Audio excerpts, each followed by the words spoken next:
Gift Biz Unwrapped, episode 56. It's putting deposits in the karma bank. It's increasing your value in terms of the know, like, and trust factor.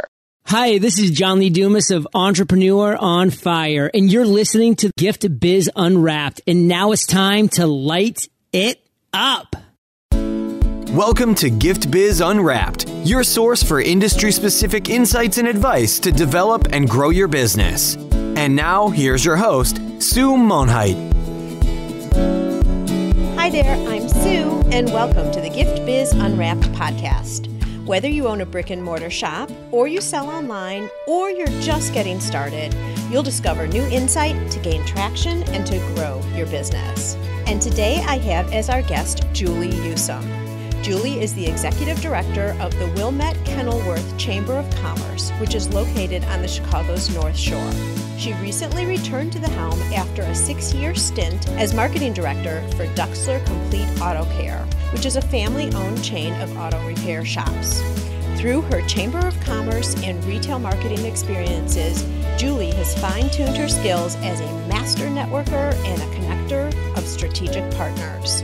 Welcome to the show, Julie. Thank you so much. I'm really happy to be here. Is there anything that I should add to your intro before we get started? No, you did it perfectly. I couldn't describe myself better. All right. Well, as our listeners know, we like to align the conversation around the life of a motivational candle. The light shines on you while you share all your stories and experiences. So are you ready to light it up? I am ready. All right. Okay, motivational candle. What is the color and what would be the quote on your candle? The color of my candle would be a cool blue color, and it's a little bit of a long quote, but is that okay? Sure. Personal honesty is achieved when how you view yourself is in alignment with how others view you. It takes courage to be personally honest because each day there are temptations, distractions, and your own vulnerability influence that alignment. So do you know who said that quote, Julie? I do. Jay Reifenberry. I like that because when we introduce ourselves to the public, it's so easy for us to feel like we need to change who our image is, like to make a better impression or something. And that gets so stressful. That is so totally true. One of the reasons I like that quote is because I think it's a constant challenge to achieve personal honesty that way. And I think it helps keep you on your toes when you always bear that in mind. You say it's a constant challenge because we're always evaluating ourselves and trying to present ourselves in a different light? No, I think because the temptation to not stay in alignment with how others view you, it's hard. It's something that you have to constantly work on, I think. Got it. So really what you're saying, you need to be your authentic self, whoever you are, because that way people who see you really know who you are, so the impression is going to be the same. Correct. And I also think that, well, the temptation, like you said, is to be making a good first impression or possibly agree with the person that you're talking to because that seems flattering and maybe you think that will be easier to close a sale or something like that. But in the end, it's achieving and keeping personal honesty is your best policy. And so I think especially people who do a lot of networking or in a position where they're meeting with people all the time, you have to keep yourself in check, and I think it's important to remember that. Really interesting. I've never really thought of it this way, Julie, but it also makes, there are times when people will have an impression of one person, and they'll be talking to someone, and they'll say, well, I don't see the person that way. It's true. Then there's that incongruence, if you will, like one person, you're giving one person one impression, one person another impression because you're looking like a totally different person. Exactly. Also, what is the expression? Perception is 9/10 of reality. Right. So there's some of that too. But I think if you're always presenting your authentic self, you can't go wrong. You can't control how others perceive you, but you can control presenting your authentic self. Totally agree. So Gift Biz listeners, I want you to know that Julie and I have known each other for a while, and I will say we're not getting into this topic at all on this conversation, but I just have to say it. When I think of you, Julie, especially at networking events, you are a rock star elevator speech person. Wow. And someday we might have to talk about that because it's not your standard off the cuff, here's who I am. She always relates it back to what's happening in the environment, the season, all different types of things. So that's running on a different tangent, but that's one of the things that I think you really excel in. And going back to your bio, when we talk about master networkers, that is absolutely what you do, because everyone can really resonate and understand what you're about. Today, however, we are going to be talking about you in terms of connections of strategic partners. And I know, Julie, that one of the things you talk about, you've given several presentations that I've attended on a topic called power partners. And I wanted to bring you on specifically today because I don't think very many people have any idea what that's about. So that's what we're going to dive into and focus on today. Would you start off by just giving us a definition of what a power partner is? Sure, absolutely. Well, I call them power partners because I like the term and I like having power in the name. But most people have heard of them before as strategic partners. And what that means is that you share a common client base and or provide services that are complementary to another business person. That enables you to share a constant stream of referrals. And when that is happening, you are power partners. So what would be an example of a power partner? I know we're going to get into some details of how these work later, but just a little bit more clarification. Is there an example of a couple industries or people that are power partners together? Absolutely. I know people who end up forming almost power clusters. For example, you have a financial planner and a CPA would be a great power partnership because the CPA is consulting and working with people about their money, either their personal money or their business. And a financial expert or advisor would be also serving that clientele and would also need to refer people to the CPA. So they can easily refer business to each other. Their business complement each other, and their clients will have needs for each of those professions. Does that make sense? It does. And I really like the word complement. That's what makes this so easy and so powerful, because you can work with people. You share an audience, but you don't compete for that audience because your services are different. So one person in either of the audiences can actually be using both businesses. Exactly. That is not to say that sometimes there's an apparent conflict. It looks like that on the surface, but when you dig more deeply, they actually are complementary. So, for example, two attorneys, but one of them is a divorce attorney and one of them is a business attorney. They're not competitors, even though they're both attorneys. So that makes them great strategic partners because they can refer each other. Even though on the surface they're both attorneys, they're complementary. It's a good example by way of explanation, just to understand that it might not be obvious that you can be power partners, but you're providing different services, etc. Exactly. Let's talk through how this works. What's the value of a power partner? How would you use power partners? How do you identify them? And maybe that's a little bit more of where we should start, is the identification. And yes. Then how do you use one, or how do you put this together and use it to gain business?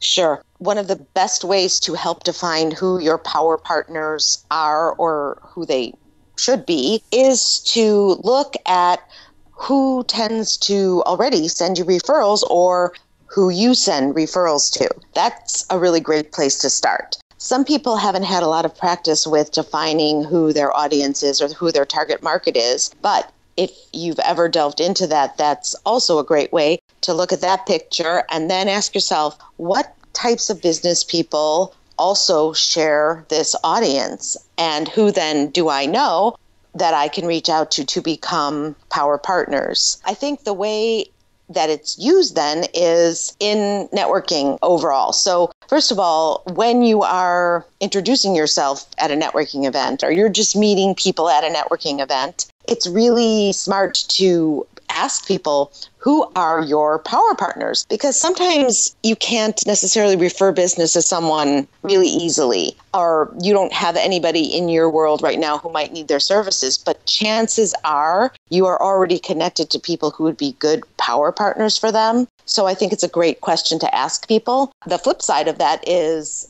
you should tell people when you're introducing yourself who your power partners are for the same reason, because they can then look at their circle and see how they can help you with that. Power partnering is level 2 of networking. It involves a lot of faith and trust and maybe karma. When you are trying to become a successful power partner connector, you have to say to yourself, okay, I am ready to give to these other people, and I'm going to focus on that. I'm not going to worry so much about, are they returning the favor? I'm going to do my best to look at the people in my circle and help them. I guarantee, because it's a deposit in the karma bank, it comes back to you in spades. I see it happening all the time. And Gift Biz listeners, we talked about this before, about networking and how you approach networking events with always the attitude and the idea that you are looking to go help other people. You don't go into networking events with, what am I going to get out of it? I want a sale right today. It's more the feeling of, what can I do, or who do I know that can help other people, as Julie's talking about right now, that comes back to you. So, Julie, just for clarification, so what you're saying is, if you're at an event like this, and I know BNI, I think Latip does this, several others, they have that quota that you have to do in terms of sales and all that type of thing. Are you suggesting that just the opportunity to be able to provide the name of someone who could be a power partner is equally, possibly more value down the road than just giving a lead for a potential sale? Absolutely. What I like about referring power partners is it's a longer term benefit. It's not a one-off sale. You're not sending somebody one time because they need new carpet. You're connecting somebody who cleans carpets with somebody who sells carpeting. So that's a long-term relationship. I think that's a really great gift to give to somebody. And it's also the gift that keeps giving, because as each individual continues on their networking path, they're going to meet more potential power partners for other people. So that keeps it stimulating and exciting, but it's also a bit of a responsibility, because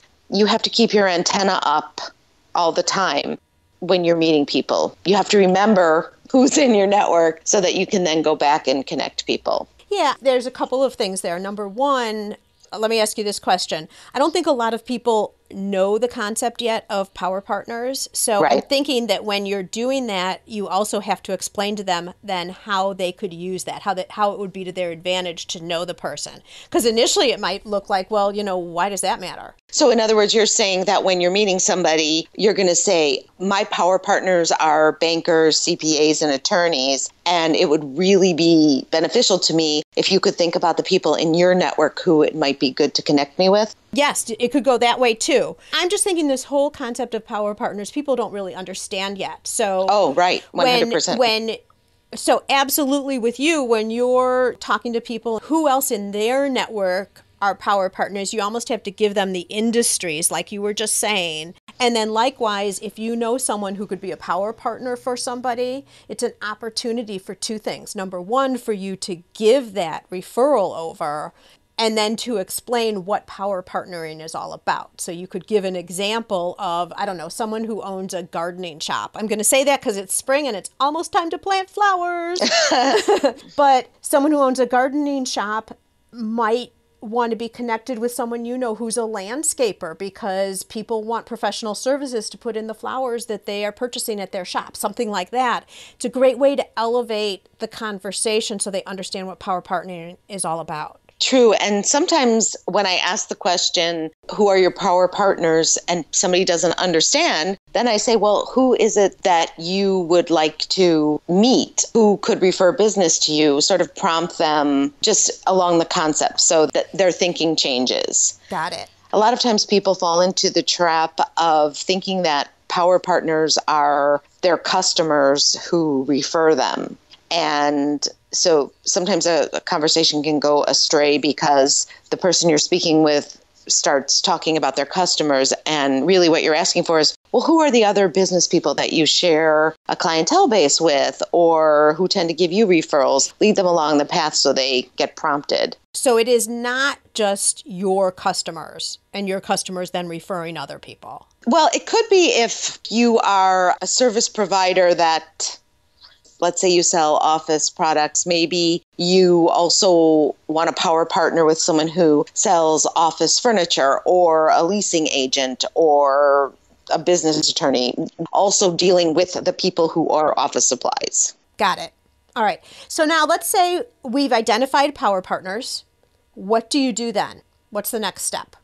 I generally write the information down or make note of it in my phone, something like that, so I remember, because later that day or the next day, I'm going to sit down and I'm going to send an introductory email to both parties. I will introduce the one to the other. I'll describe a little bit about how my relationship with them, how I know them, to remind the person that I said I was going to connect with why this is happening. And then I describe a little bit about each of the businesses. And then I say something to the effect of, I see a lot of synergy and I see a lot of potential for you to be strategic partners. I encourage the two of you to get in contact and set up a coffee date or something like that. And then I provide each with the other's contact information and I send it out. One thing that I really like is when the people that I'm connecting include me in the response to each other, CC or something, so that I know they've connected. Right. It works really well. I do it,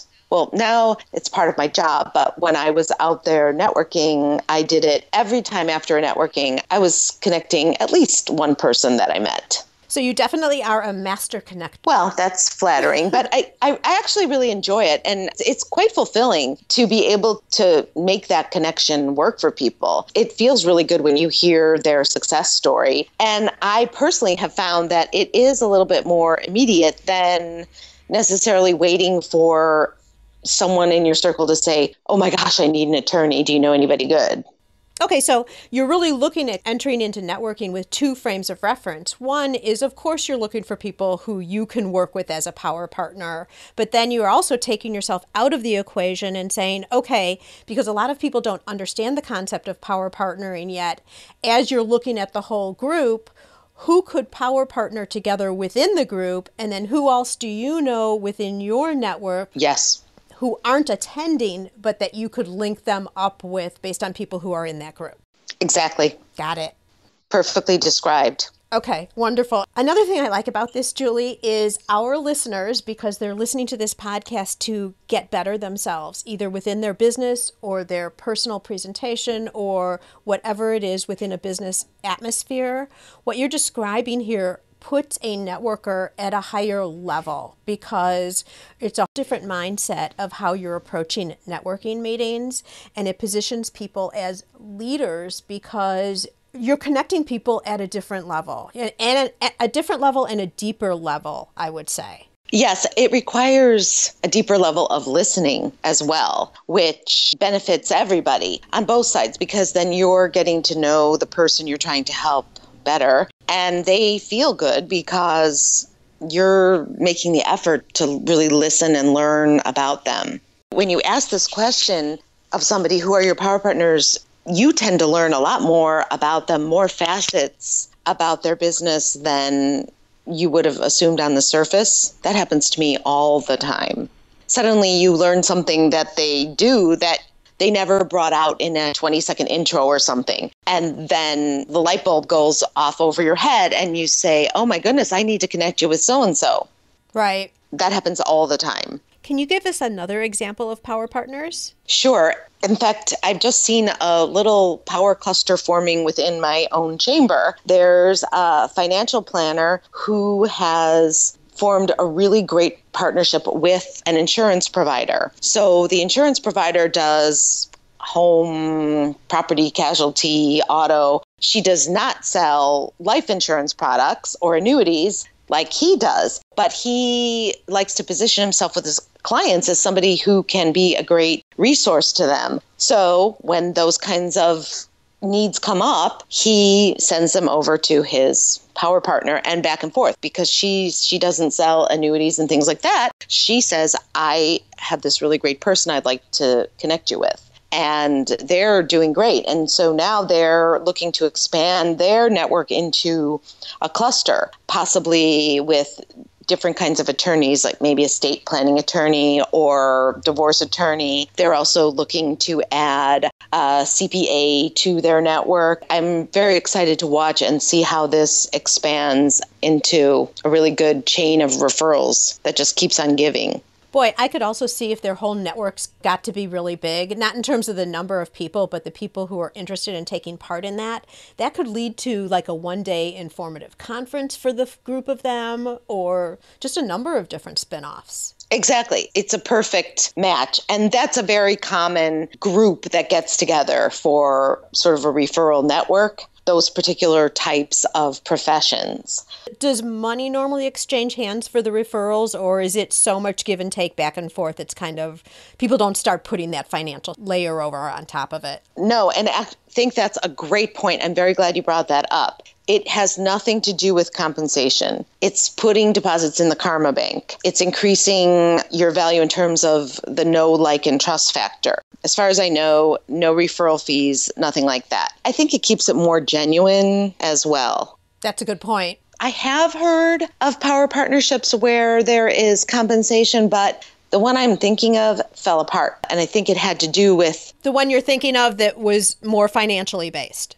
Yeah, they tried to give each other royalty or something when a referral came. It's an accounting nightmare, too. Well, it takes the focus off of, I think, why you're doing it in the first place. And you're right. Then there's accounting, and then possibly one person in the partnership places a different value on it than the other, and it could lead to bad feelings. I think most successful power partnerships just come from the karma base, and it works better that way. So Gift Biz listeners, just to kind of put this all in a nutshell for you, what I'm hearing from you, Julie, and I'm going to ask you to expand if there's anything else that I'm leaving out, is now that you've gotten the idea of what power partners are and the value for your business overall, there's 3 steps that you could take if you're looking at doing this. Number 1 is resetting your mindset. When you enter into a networking event or you're just meeting people, as we always do in our business, trade shows, on the street meetings, coffee meetups, anywhere, think of things in 2 different ways. Number 1, is this person somebody who could be a power partner for you? So they're not just handing over someone who could buy one of your beautiful necklaces or have a gift basket made. It's what other types of things could you two possibly do together to share your customer base for the mutual benefit of both of you? And not everyone's going to be your power partner. That's clear. The other way to look at somebody is maybe you are not part of that connection at all, but you're the collaborator to get 2 people together who can strengthen their business through unifying their customer bases. Not for everything, but just for certain things, or set up just as the opportunity presents itself. So those are steps 1 and 2. And then step 3 would be to truly link 2 people up, just as Julie was talking about, with an email, giving the information so each of them have their contact information, and then a little bit of a reason why you think they would be good to connect with each other, because they may not naturally get that linkage. Exactly. That's a great point. It definitely helps to lead them in the direction of how they might collaborate. Because not everyone gets power partnering yet. Exactly. Anything else you want to talk about with the power partners before we move on? No, I think that you really summarized it very well. Okay. Are you seeing now that since you've you've been exposing everybody that you were networking with when you were at Duxler on this, because that's how I started seeing presentations that you would give on power partners. Now that you're back with the chamber, are you seeing people capturing that mindset and actually doing it regularly, or do you have to continually bring it up now all the time? I am always reminding and trying to teach the power of power partnering. I think because it, like you said before, it's not something that is really familiar to everyone. When I'm working with someone or I'm learning about how I can help them better, I always bring it into the conversation and try to open their mind to how they could be better looking for other power partners. For example, we had a business after hours event last night, and I was working really hard to connect a couple of people that were there with each other. They were both Chamber of Commerce members, but they had never met. And when I saw them together in the room, I realized these two need to meet. And I explained one of the reasons I wanted you to meet each other is because you both serve such and such customers, and I think you could be great strategic partners, and gave a little example. As they learn about it and they practice it, more people just naturally go to it. Right. I think it's really important, that final element, because when people connect, if you were to connect with them and just say, I think you guys could be good strategic partners, it might just get dropped there unless you give that final example. Exactly. And other things I do now that I have a different role, I will meet someone or I'll see someone at a networking and I'll say, have you ever met so-and-so? I know that you are acquainted with this person, and I think the two of them would be great power partners. So I like to train my members in helping people, even with someone outside of our small circle. Does that make sense? It does, and it's a great way to show another version of using this whole connectivity and the whole power partner concept. Mm-hmm. Just to finish up this segment here, I'd like to really bring it back to some of the industries that I think our listeners are involved in and give you some additional ideas of what Julie's calling power clusters. Let's say you're a baker or you own a chocolate shop. Some of the people that you could link up with, either one-on-one, so it's only the two of you, or to create a cluster, would be event planners, entertainers, or perhaps you have some type of an outdoor event or restaurants within your area. All of you guys could be a power cluster. Another example, let's say you are a women's accessory shop. Some of your potential one-on-one power partners or a cluster could be a makeup studio. How about someone who does yoga, or even a nail salon, or a blow-dry bar for that matter? All of you could also be power partners and form a cluster.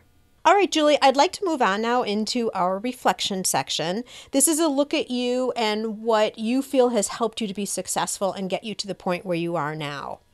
If you were to think of, just take a little eye and focus it inside, what is it about you, Julie, that you think has led to all your success?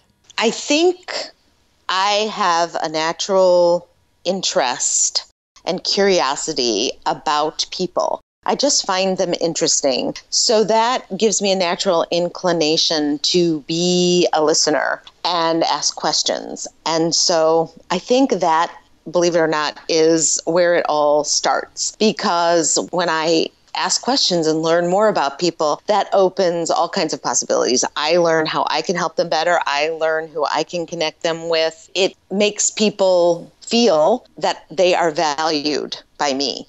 I hope that doesn't sound phony, but because they feel it, because it's genuine. I make other people understand that I value them, and I think that adds to my credibility. People understand that I genuinely want to help them. But again, I think it all starts from that natural curiosity and interest in learning about people. I love the way you said that, and it doesn't sound disingenuous or anything. Have you ever been talking with somebody and you're at a networking event, whatever it is, and they keep looking over your shoulder, they're looking at who else is coming in, or they'll answer with something totally unrelated to what you were saying? You feel like they're really, number one, not participating in the conversation, and you're like a fill-in until they get to the right person that they really want to talk to.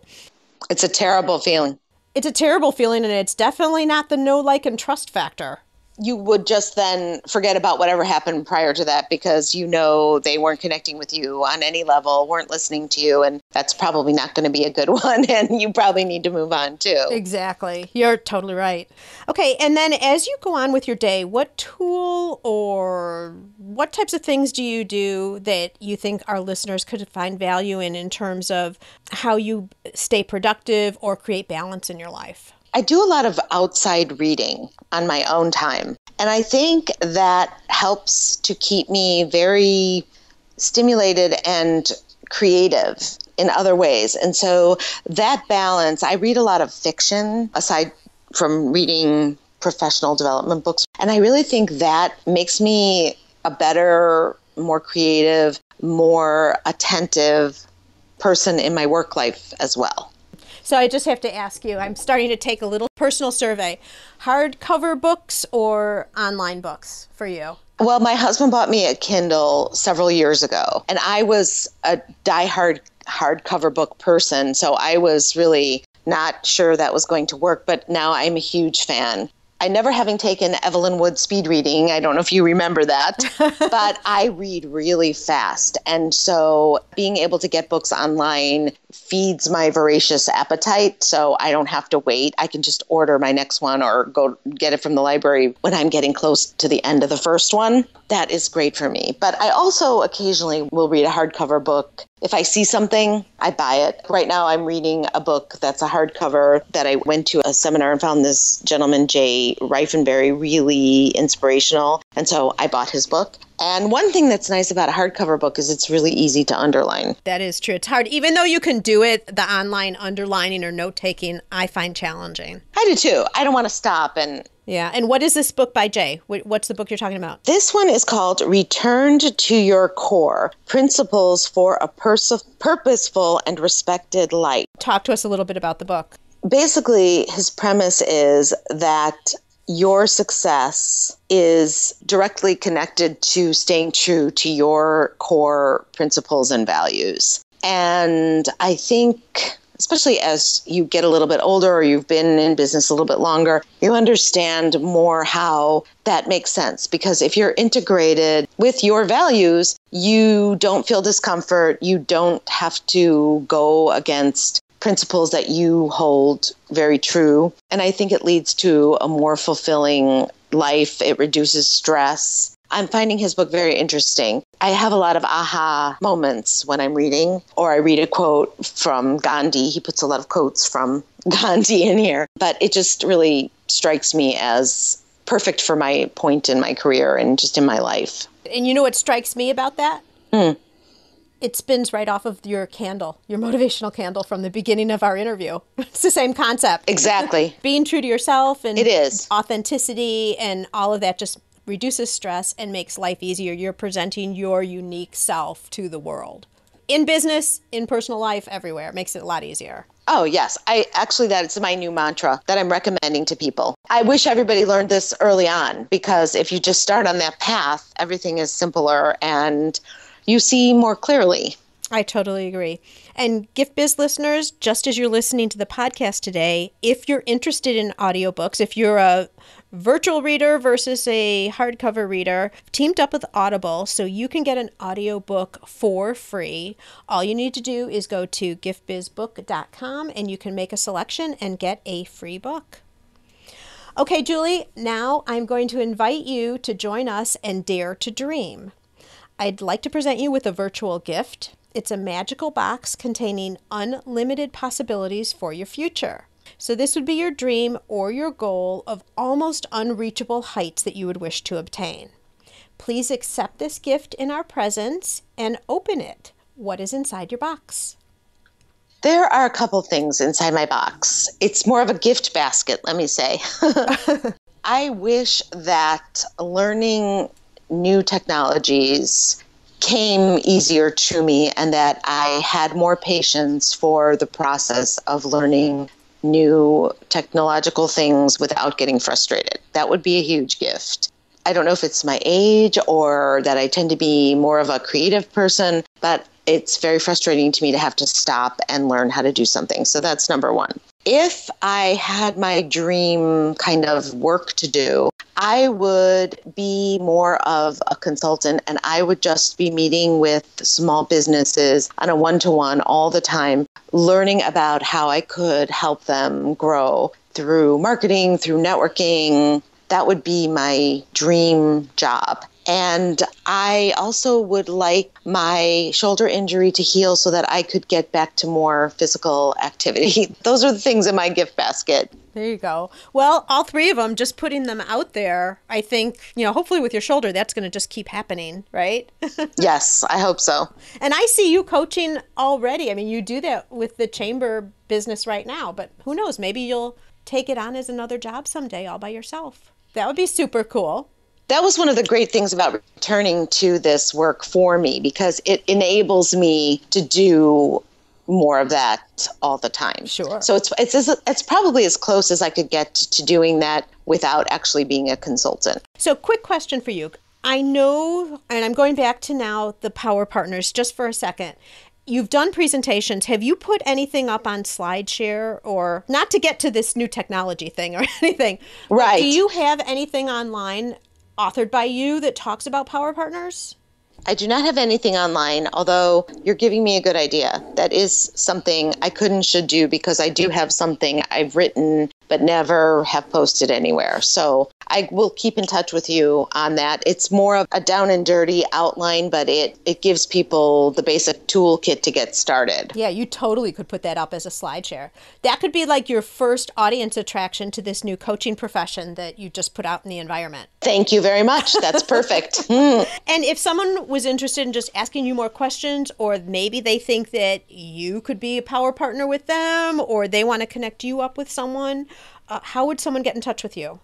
Probably the best thing to do would be to contact me through my work email, which is julie@wilmettechamber.org. And Gift Biz listeners, you know there will be a show note page connected with this episode, and that will have information just like Julie's been talking about. It'll have her information on the book, a little more detail. Again, if you want to review this after you've listened and go back to specific points, we have all the show notes timestamped, so you can go dive right into the specific point that you want to think about. And I'll challenge each of you to, at your very next networking event, maybe it's even right after, maybe you're listening to this as you're driving to a network event, you never know.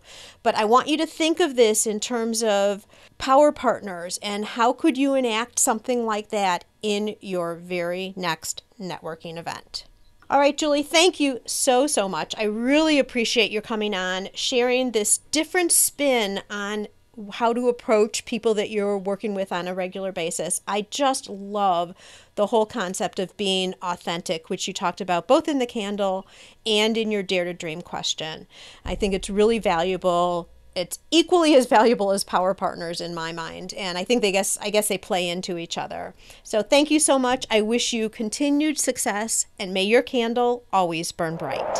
Thank you very much, Sue. You too. Learn how to work smarter while developing and growing your business. Download our guide called 25 Free Tools to Enhance Your Business and Life. It's our gift to you and available at giftbizunwrapped.com/tools. Thanks for listening, and be sure to join us for the next episode. Today's show is sponsored by the Ribbon Print Company. Looking for a new income source for your gift business? Customization is more popular now than ever. Brand your products with your logo, or print a Happy Birthday Jessica ribbon to add to a gift right at checkout. It's all done right in your shop or craft studio in seconds. Check out theribbonprintcompany.com for more information. Would you like to be on the show? Or do you know someone who can provide valuable insight from their experiences? If so, we'd love to hear from you. All you need to do is submit a form for consideration. You can access the form at giftbizunwrapped.com/guest. That's giftbizunwrapped.com/GUEST. After you listen to the show, if you like what you're hearing, make sure to jump over and subscribe to the show on iTunes. That way you'll automatically get the newest episodes when they go live. And thank you to those who have already left a rating and review. By subscribing, rating, and reviewing, you help to increase the visibility of Gift Biz Unwrapped. It's a great way to pay it forward to help others with their entrepreneurial journey as well.